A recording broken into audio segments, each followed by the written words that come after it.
Social insecurity and the accelerating detonator actually combined. Two titles of columns that I wrote, one back in March 2005, another one April of 2012. And actually, I can go back to the 1990s and pull up some stuff as well, writing about it. Well, the reason why I'm bringing this up is yesterday, and unfortunately, probably didn't hear about this. These important stories really never really make the news. Got more important things going on, like sharks swimming off the coast of Florida. You had the head actuaries for Social Security and Medicare House panel talking about what they see happening down the road. And, well, it's going to be the trust fund, the lockbox. Remember Al Gore's lockbox? Is expected to be depleted by 2033, when 79% of scheduled benefits would be payable.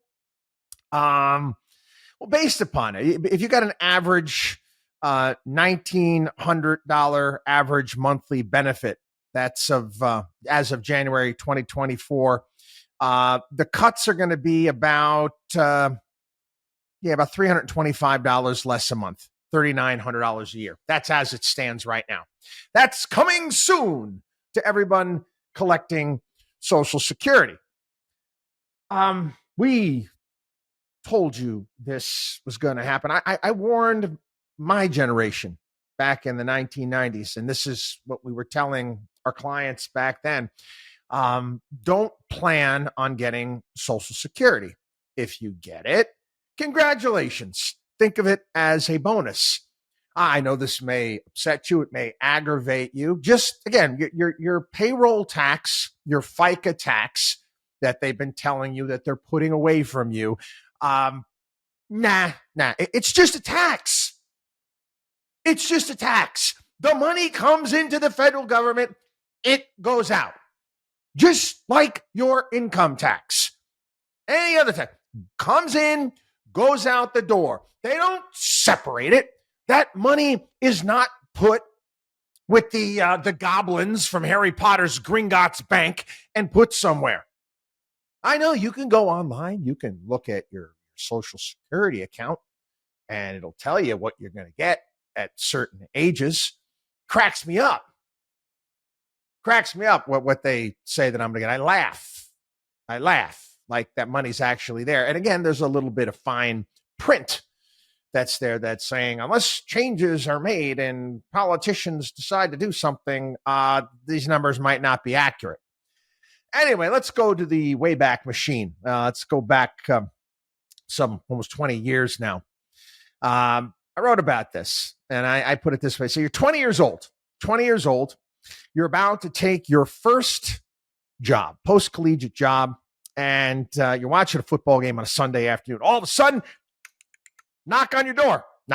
You go to the door, open it up, and here comes out this big lanky gentleman. He's got gray hair, long beard, and he's holding a briefcase. And he says, "Hi, my name's Sam, and I'm from the Big Gov investment firm, and I'm here to start your special Big Gov retirement plan." Hey, Sam, I'm not really interested in what you're selling right now. And you try to close the door, and Sam kicks the door and kind of scares the hell out of you at some degree, looks straight in the eye and says, "My friend, you don't have a choice." Social Security, for all intents and purposes, it is a Ponzi scheme. It is money comes in, money goes out. Just that simple. Less people are paying into the system, more money is going out the door.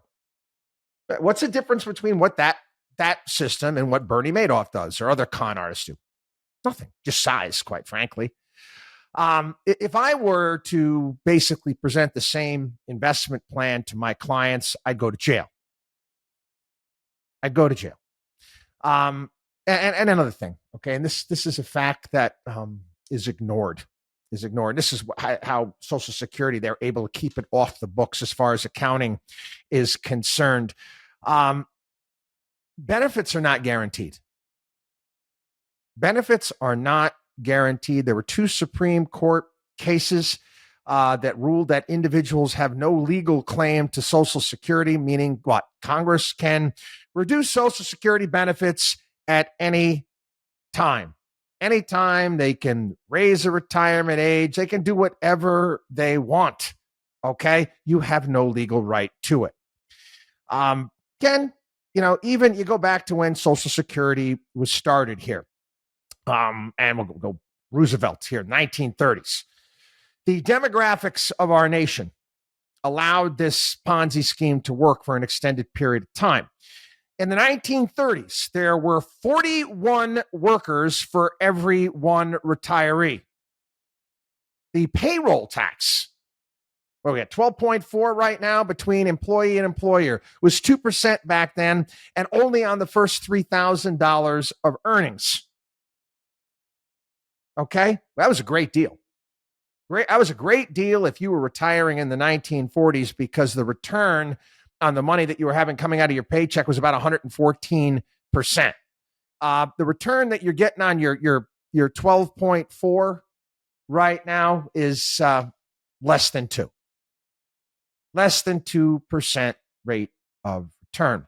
Even Roosevelt, again, they don't tell you this, January 17th, 1935, an address to Congress, Roosevelt foresaw the necessity to change the pay-as-you-go system, the scheme of Social Security. He stated that for perhaps 30 years to come, funds will have to be provided by the states and the federal government to meet these pensions. But after that, it would be necessary to move what he called voluntary contributory annuities, by which individual initiative can increase the annual amounts received in old age. He was basically talking about the need to change the Social Security system around 1965 to personal accounts. Listen, again, I actually made fun of Social Security in this thing. I actually kind of forgot about that from the movie Dumb and Dumber, when Harry and Lloyd took the money out of the that they could never afford to pay back out of the suitcase. They would stick IOUs into it, and that's basically what Al Gore's lockbox is. I wrote this column, and it was supposed to expire in what they say, 2036. It's now down to 2033. I wrote a piece in April of 2012, basically saying it's like an accelerating detonator. So, you're watching, you're like a MacGyver or something like that, and somebody go messing around with a bomb and a timer, and then all of a sudden the timer starts going faster. Well, that's what we're dealing with at this point in time. It is the reality of our terrain. Now, why will this not be dealt with? I know why they're not talking about this in the news. You got both political candidates that are just punting on the issue. They have no interest in talking about it. None whatsoever. This again, not a good sign for our nation, quite frankly. You take a look at republics that were enormously successful for a period of time before they went despotic. Use Rome for an example. They had a focus on the long term, the long run. Not us. It's the next election cycle. Those are the people. Those are the unserious people that we continue to put into office, completely unwilling to tackle problems down the road. It's also some of the same things that we see in everyday life. We see it. Sometimes you see with CEOs of corporations, got to worry about next quarter's earnings rather than what's going to happen 5, 10, 20 years down the road. You can guess what we do at Markowski Investments, the complete opposite of this. But again, there's your social insecurity and your accelerating detonator. WatchDog on WallStreet.com.